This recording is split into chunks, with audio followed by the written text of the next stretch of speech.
কয়েক মিনিটে ঝড়ে ব্যাপক ক্ষতি হয় জলপাইগুড়ি জেলা স্কুল।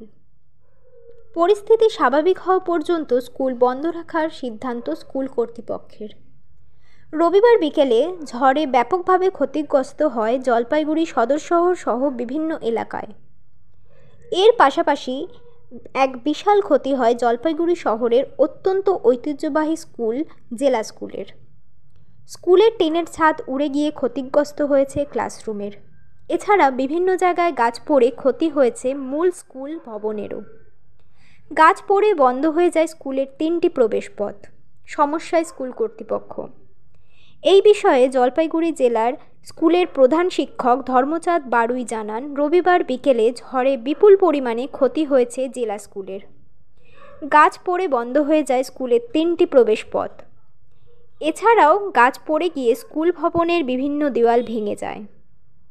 ঝোড়ো হাওয়ায় উড়ে গেছে স্কুলের পাতব বিভাগের টিনের ছাদ। ক্ষতির পরিমাণ এখনও অবধি বোঝা যাচ্ছে না, কিন্তু যা মনে হচ্ছে তাতে ব্যাপক পরিমাণে ক্ষতি হয়েছে।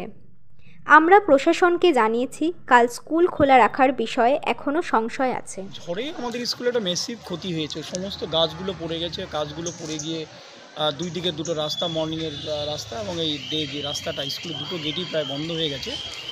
আর তার সঙ্গে সঙ্গে ইলেকট্রিকের তারগুলো সমস্ত ছিঁড়ে পড়ে আছে কোয়ার্টারের দিকে। ওই দিকের রাস্তা বন্ধ। মর্নিংয়ের নতুন যে বিল্ডিং হলো, সেই বিল্ডিংয়ের টিনের চাল একদম মানে সেই স্ট্রাকচার সহ উড়িয়ে নিয়ে চলে এসছে। যে ফলস সিলিং হয়েছিল সেটা সহ উড়িয়ে নিয়ে অন্যত্র একদম ফেলে দিয়েছে ঝড় আর কি। আনুমানিক স্যার কত টাকার ক্ষতি হয়েছে মনে করছেন? আনুমানিক এটা এই মুহূর্তে বলা মুশকিল, তবে বেশ বিশাল একটা ক্ষতি হয়েছে। তবে এটা যদি কালকে সকালের মধ্যে আজকের ভিতরে যদি পরিষ্কার না হয়, তাহলে কিন্তু কালকে আর স্কুল চালাতে পারবো না। হিউজ মানে একটা ক্ষতি হলো জেলা স্কুলের। যে সমস্ত নতুন কাজগুলো হলো সেগুলো মোটামুটি একদম পুরনো যে কাজগুলো হয়েছে, গাছগুলো ভেঙে পড়ে সেগুলো একদম গুঁড়িয়ে দিয়েছে।